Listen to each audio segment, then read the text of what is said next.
Hey, welcome back. So in the last video, we took a look at how important our beliefs are in whether or not we make the effort to change them or to change the way that we express them, and just how important they are to our mental health. But in order to really change our beliefs, we've got to start by looking at the anatomy of our beliefs. So our beliefs are made up of storytelling, right? And the story is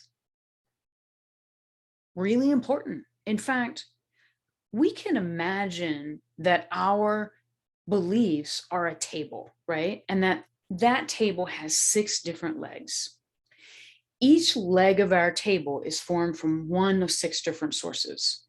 It could be our environment, our past results, the knowledge that we currently have, the discerning moments that happen in our life, our imagination, and our role models. So when 3 or more of those sources confirm our belief, we have a firm enough foundation that we can build our life on it. You can kind of think about it as, instead of a full-fledged table, we have a little bit of a stool, right? So we can sit on a stool and be perfectly happy with it. The task, though, of moving past our limitations is challenging the limiting beliefs, because we want to get better, right? And so the way that we do that is by examining each one of the legs. So let's take a look at it leg by leg. So the first leg is our environment. As you know, our environment matters. And the way to free yourself from the story that you are a product of your environment is by creating a different environment. Similarly to our past results, our successes and our failures inform our beliefs. Some of them hold us back. Some of them cause us to step forward. And by taking a step back and looking at our beliefs and asking ourselves where we learn this belief, it helps us to understand whether or not we need to change the story about what success and what failure means.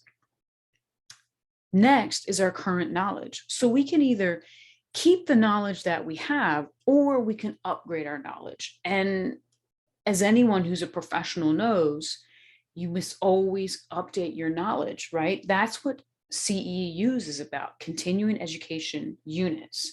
The same is true about us as human beings. We live in this magnificent time where there's so much information that is consistently being updated. Our knowledge can also be updated. And when we enhance that, our knowledge, right, our information, we can do that by reading new books, watching TED Talks, having new experiences. For instance, attending a psychoeducation workshop like this one to learn emotional regulation skills helps you to challenge beliefs, because we're helping you to apply your new knowledge. And that's really where the power is. So life events are important too, right? So discerning moments in our lives, like a funeral or a wedding or a birth or a new job or a graduation, sometimes something like a car accident or an illness or a blessing that you just never ever thought would ever happen to you, impact us in positive and negative ways.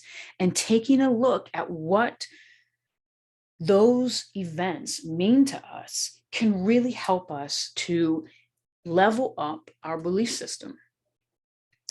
So just like remembering past results impacts our beliefs, so does the way that we envision or imagine future events, which is another one of our legs. So we can examine the long-term consequences of our assumptions or our imagination or the way that we're envisioning things, right? So anytime that you find yourself playing an idea over and over and over again, whether that's out of worry or it's daydreaming, what you want to do is think it all the way through, right? Because until you think it all the way through, it's only half a belief.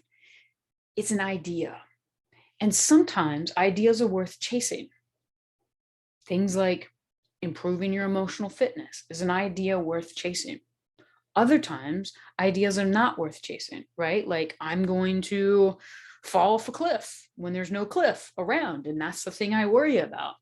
Well, that's an idea that's probably not worth chasing. The next and the last leg is role models. The people that we hang out with is super important. Hanging out with people who are okay with the status quo is cool as long as you're okay with the status quo too. But you're not, or you wouldn't be watching a video like this one, and you wouldn't be participating in an emotional fitness boot camp. So what you can do to level up is hang out with people who know more than you do about emotional fitness.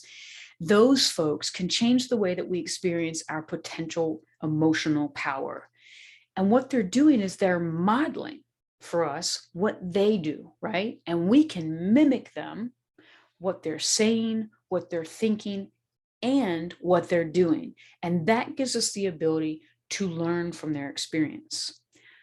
Doing that helps us to create new beliefs that can compel us to succeed and to grow past where we currently are. So, why is it so important that we believe we can change our emotions? Well, it's important because if we believe we can change our emotions, we make the effort to do it.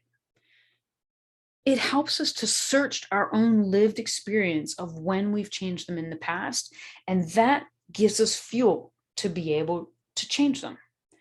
And then all of that gives us a permanent foundation so that we can learn to challenge our beliefs in multiple areas of our lives, not just this one about emotional fitness. So let's take a look at your beliefs. What are your legs made up of? And again, just like the weeks that came before us, it doesn't matter if you think your thought exercise through, if you talk your exercise out to someone else, or if you write it down. Either way, the act of considering what makes up the table of your beliefs and whether or not it's time for an upgrade can help you to move forward faster. So you'll find a thought exercise worksheet right below this video that can help you to do that. So thanks for taking a listen to this, and I will see you on Thursday at 6:30. Have a great day.